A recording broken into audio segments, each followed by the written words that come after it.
പ്രിയപ്പെട്ടവരെ, കേരള സർക്കാരിൻ്റെ ന്യൂനപക്ഷ വകുപ്പ് നൽകുന്ന മാർഗദീപം സ്കോളർഷിപ്പിന് ഇപ്പോൾ അപേക്ഷ സമർപ്പിക്കാവുന്നതാണ്. ഇന്നു മുതൽ സെപ്റ്റംബർ 12-ാം തീയതി വരെ അപേക്ഷകൾ സമർപ്പിക്കാം.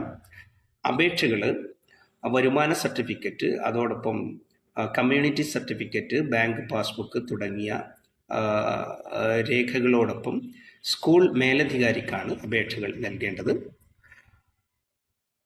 ന്യൂനപക്ഷ വിഭാഗത്തിൽപ്പെട്ട മുസ്ലിം, ക്രിസ്ത്യൻ വിഭാഗങ്ങളിൽപ്പെട്ട 1 മുതൽ 8-ാം ക്ലാസ് വരെയുള്ള കുട്ടികൾക്കാണ് സ്കോളർഷിപ്പ് നൽകുന്നത്. ഒരു കുടുംബത്തിലെ 2 കുട്ടികൾക്ക് അപേക്ഷ സമർപ്പിക്കാം. 1500 രൂപയാണ് സ്കോളർഷിപ്പ് തുക.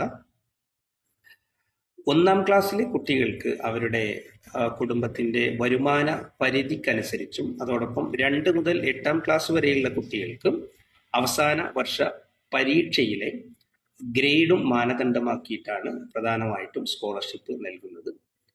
അർഹരായ എല്ലാ കുട്ടികളും പരമാവധി അപേക്ഷകൾ പെട്ടെന്ന് തന്നെ സ്കൂളുകളിൽ എത്തിക്കാൻ വേണ്ടി ശ്രമിക്കുക. ഇതിനാവശ്യമായിട്ടുള്ള അപേക്ഷയുടെ ഫോർമാറ്റ് വെബ്സൈറ്റിൽ നിന്നും ഡൗൺലോഡ് ചെയ്ത് എടുക്കാവുന്നതാണ്. Thank you.